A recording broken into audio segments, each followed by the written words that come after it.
Welcome. You're joining us for a deep dive into some really noteworthy remarks made recently. Yes, specifically from the first overseas Pakistani convention held in Islamabad. We're focusing on what Prime Minister Shehbaz Sharif and, importantly, Army Chief General Syed Asim Munir had to say. Express News reported on this. Our mission here really is to unpack the key messages, the main insights from this event for you. Right. We want to give you that thorough understanding, but, without getting bogged down in absolutely everything. Efficient insight. Exactly. And these remarks, they touched on some big themes: national identity, security, and the role of Pakistanis living abroad. So the sources are basically excerpts from the broadcast transcript, news reports summarizing things. And it raises an interesting question right off the bat, doesn't it? Yeah, what does it really mean when a nation's leaders address their diaspora on topics this fundamental? From history to, well, current security worries. Let's get into it. Okay, so maybe we start with something that flips a common narrative, this idea of brain gain. Yes, that really caught my attention. Usually you hear about brain drain, right? People leaving seen as a loss. But the army chief explicitly reframed it. He argued, quite forcefully, that Pakistanis emigrating shouldn't be seen as a drain, but actually a gain, a brain gain. And his logic. Yeah. He called them fantastic ambassadors. Uh-huh. Representing Pakistan all over the world, he even said, and this is a direct quote, Oh yeah, I remember this one. "If this is the brain drain, then we would like to continue with this brain drain for an indefinite period of time." Wow. That's quite the statement. Really leans into it. It really does, and it puts a spotlight on how much their contributions are valued, the remittances they send back, the investments they make. It's a different lens, definitely. It takes this common concern and just turns it on its head. It does. It makes you think about the diaspora not just as people who left, but as, well, assets, global assets. So, thinking practically, beyond just the money they send home, how might Pakistan actually, leverage this game, this global ambassadorship idea? That's the next step, isn't it? How do you harness that potential more actively? It's a good question. Okay, now shifting focus a bit. Another major point was the strong emphasis placed on the two-nation theory. Absolutely. Presented as the very bedrock, the foundation of Pakistan's existence. The core idea being articulated was that the founders felt fundamentally different from Hindus. Yes, in basically every possible aspect of life. That's the quote often used. Religion, obviously, but also customs, traditions. Thoughts, ambitions, the whole spectrum. And he laid out those distinctions quite clearly.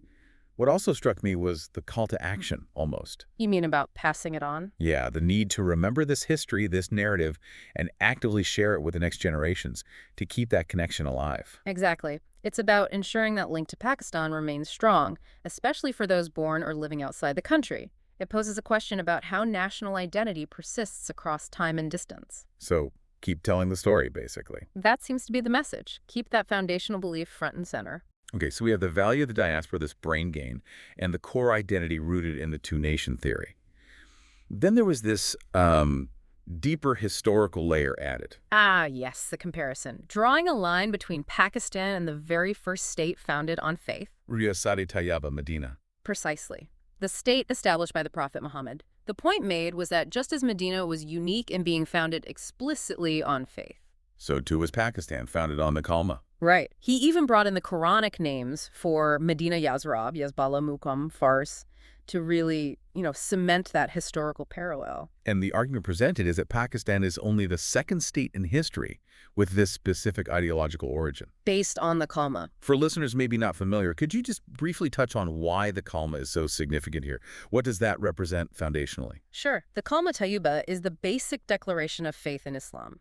There is no God but Allah, and Muhammad is his messenger. It's the absolute core belief. So saying Pakistan is founded on the Kalma is emphasizing its fundamental Islamic identity right from the start. Exactly. It frames the nation's creation in very specific religious and ideological terms. Got it. That provides important context. Now, let's pivot to something more immediate and, frankly, a serious concern for many, the issue of terrorism. Yes, that was addressed directly. There wasn't any shying away from the fact that people worry about terrorism and how it might, scare off investment. But the response was incredibly firm, wasn't it? Resolute. Very much so. The core message was that terrorists cannot, absolutely cannot, dictate Pakistan's destiny.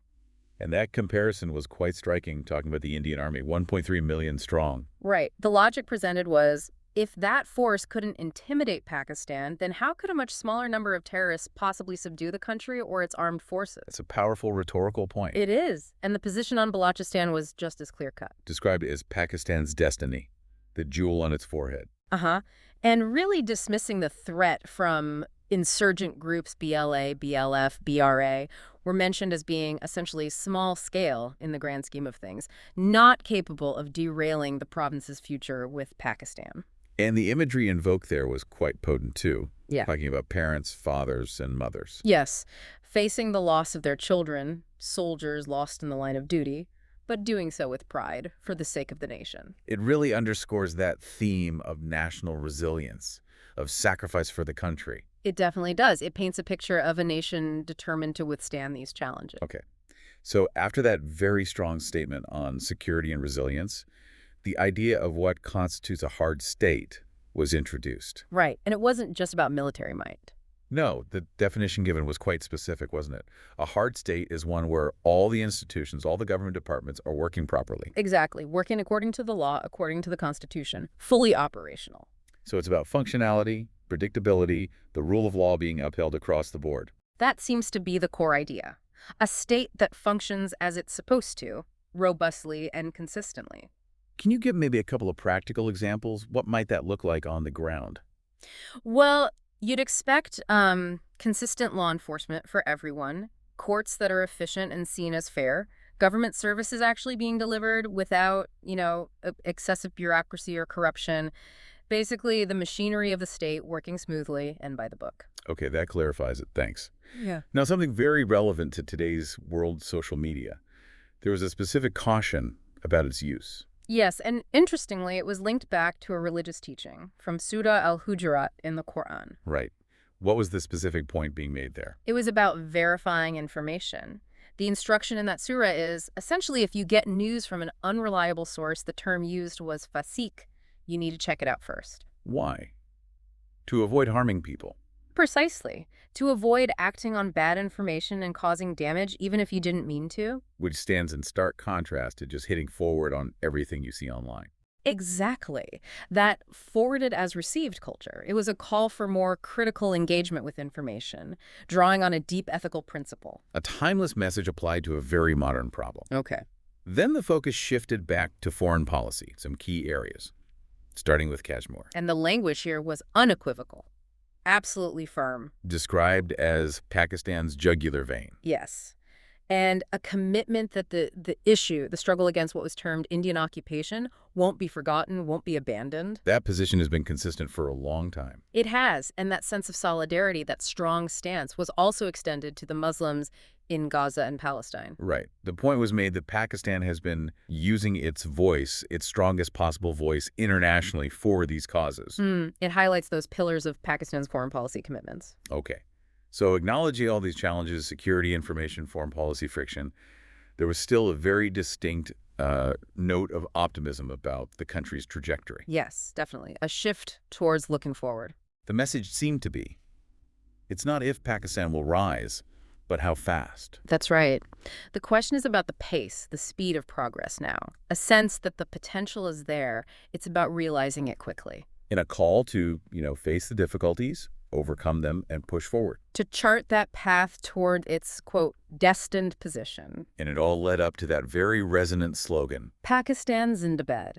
Long live Pakistan. A powerful concluding note for that section. It really projected confidence.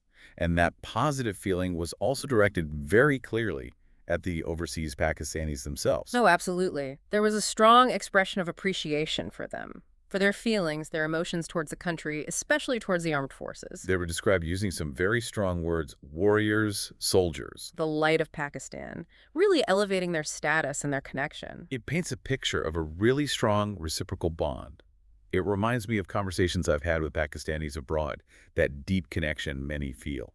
And there was that reference to ideology, culture, even bringing in Allama Iqbal's poetry, suggesting a kind of inherent strength in their identity.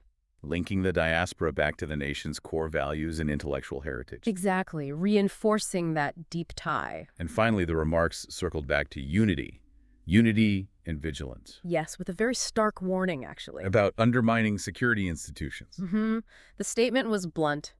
Those who try to weaken the security institutions are essentially friends of the enemy. And therefore, enemies of Pakistan itself. That was the assertion. It underscored the vital importance of the nation standing united behind its armed forces. And tying back to the earlier point on terrorism, the reassurance that a few terrorists can't stop the country's progress. Right.